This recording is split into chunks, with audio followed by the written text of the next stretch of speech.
Hi, I'm Amy, and this evening I will be presenting information pertaining to TPE number 2 and TPE number 4.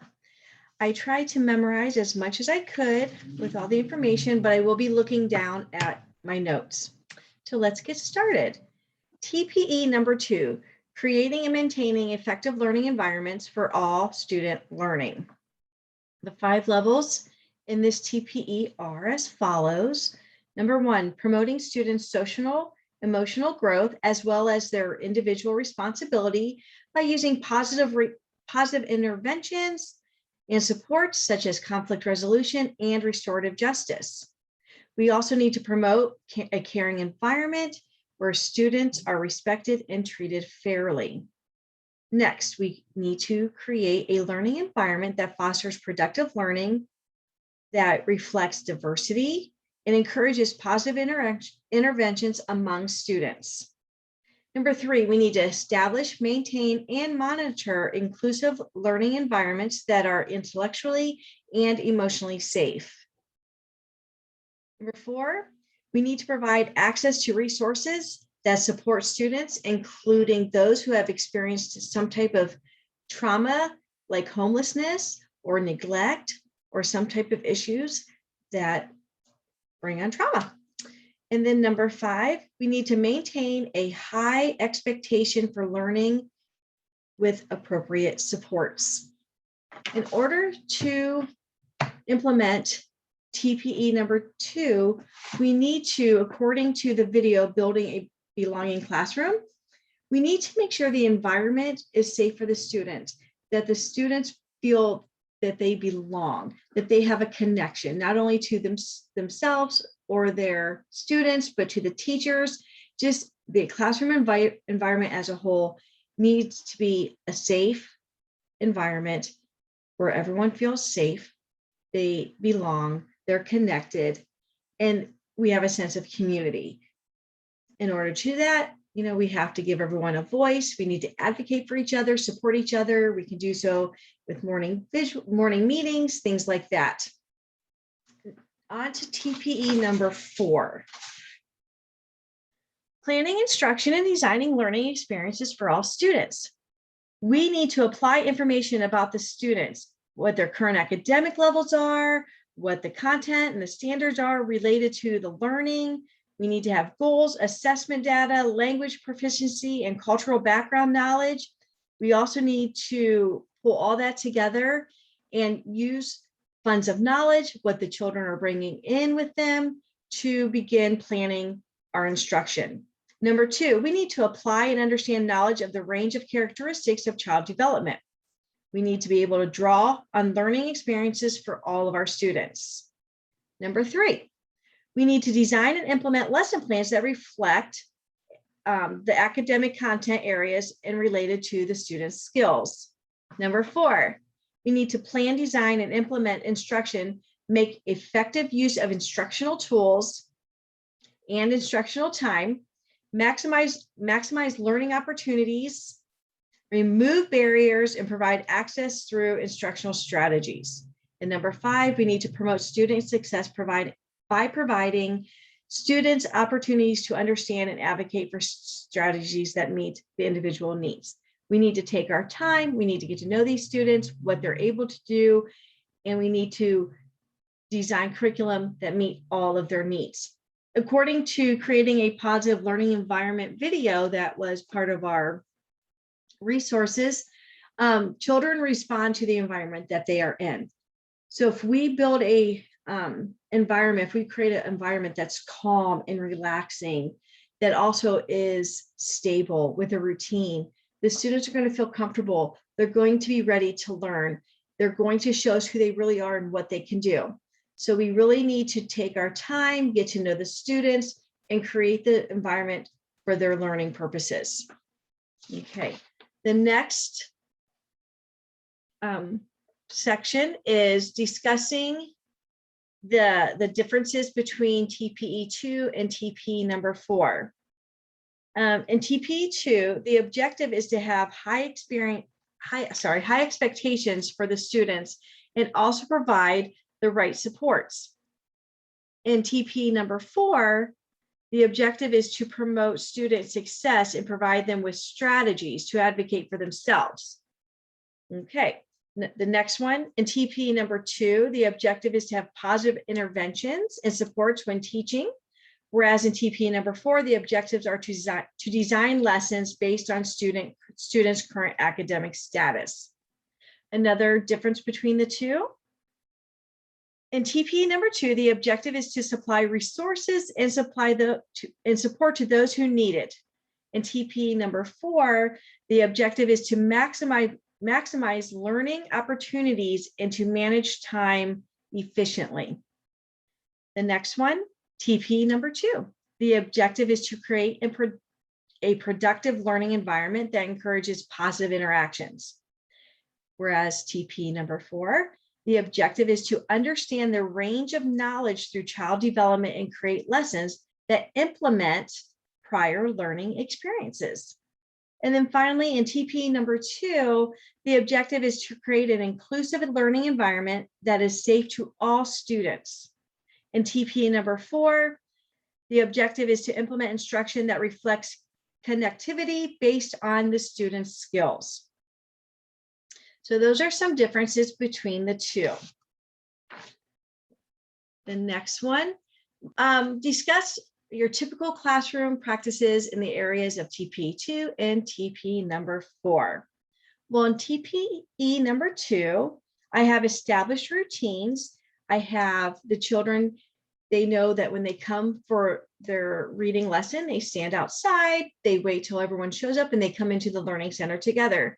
They stop at the material table, they pick up their materials, drop them off at their seat, put their planner book on my table, and then sit down, put their names on their papers, and they wait for the lesson to begin. And it took a while, but we have established that routine.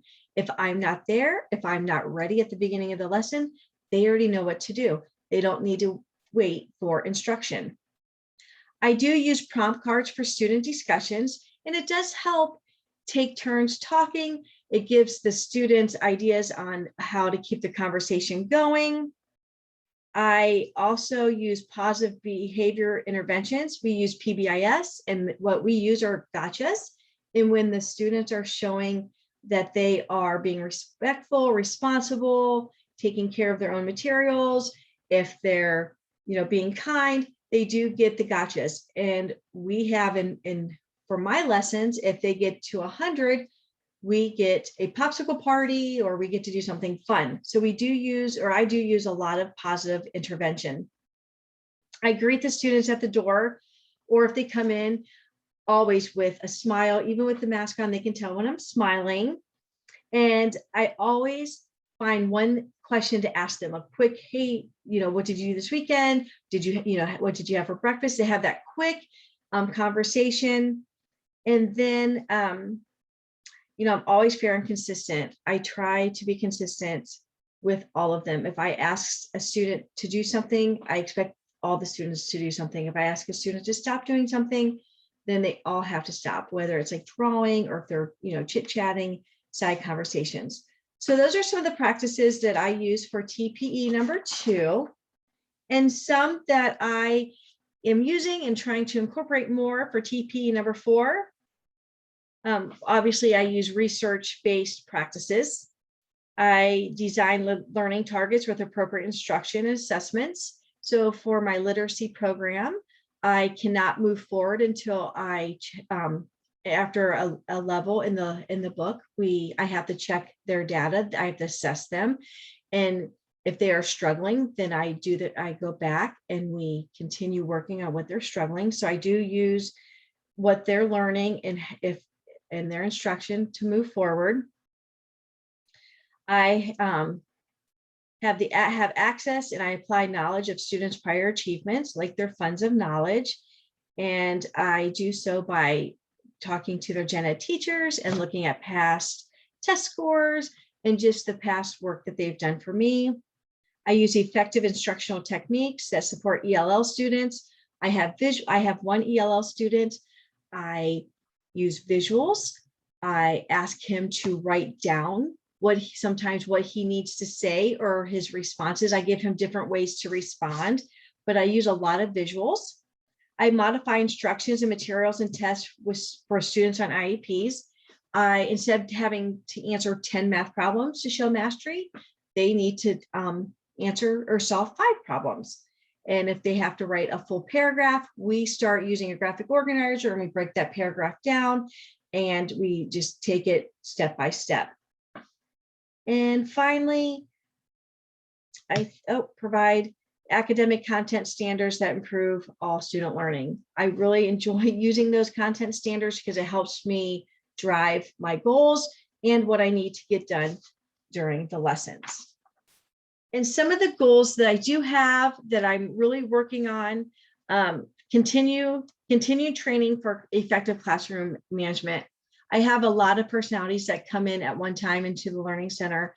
And for the most part, we do okay, but I do need some new tricks and strategies to maintain a effective environment. I need to develop lessons that incorporate real world experiences from all my students. And I also need to incorporate more technology into the lessons. I need to use speech to text more. The children who have writing goals, that is something that they need to practice using. And I know that I need to incorporate that a lot more.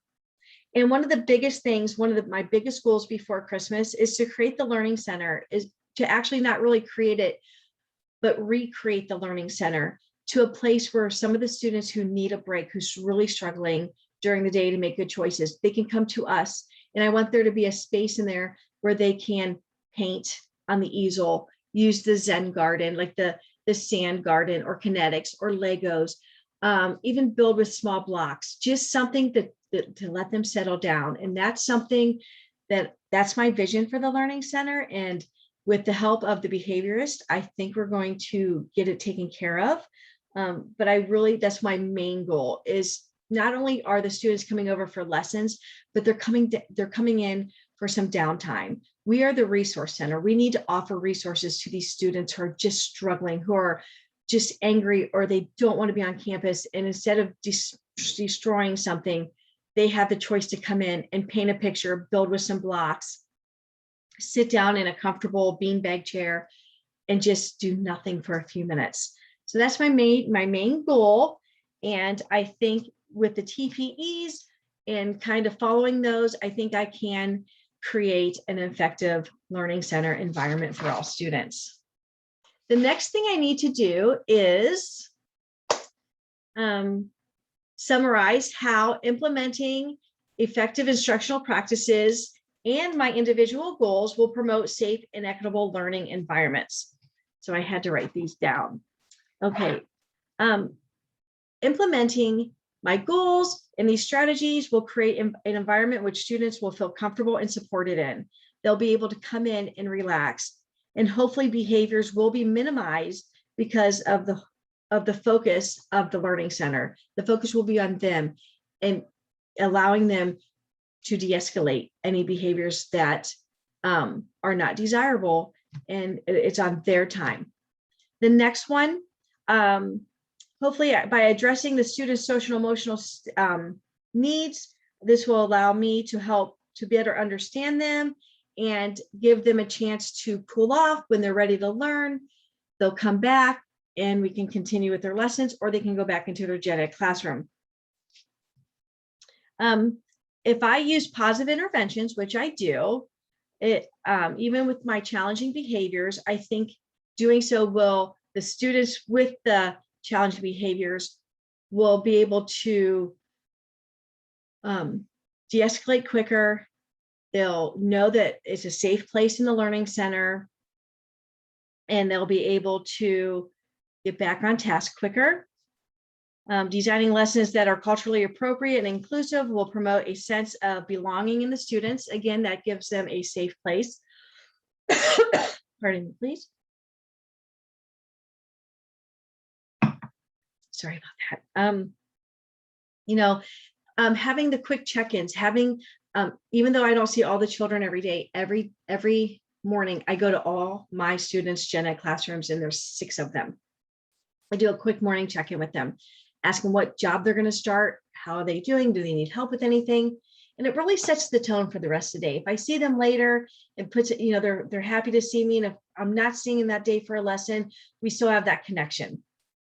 So quick check-ins are very important, and I want to continue doing that. And my goal is to start doing it at the end of the day as well. And that way I can just see how they're doing, and also give them that little, hey, do you have this to take home? Do you have that to take home? And I think it just supports them a little bit more. So a big goal of mine would be to get there at the end of the day, recreating the learning center into a safe place and a place where the children can come de-escalate. And I think, again, just being able to implement more technology will help the students that are having trouble with writing or formulating thoughts on paper. Having them be able to use speech to text as well will encourage the students as well in getting their lessons done. Okay, and I think that is all for the TPEs. I know that using them and implementing them and following them will no doubt give us a successful classroom. I have added my resources to this video. It'll be a link, and I think that's all. All right, Professor, I hope you understood what I was trying to say, and my presentation came across like I knew what I was talking about. Have a good rest of the day, rest of the evening, and I will see you on Tuesday. Thank you, Dr. Richard.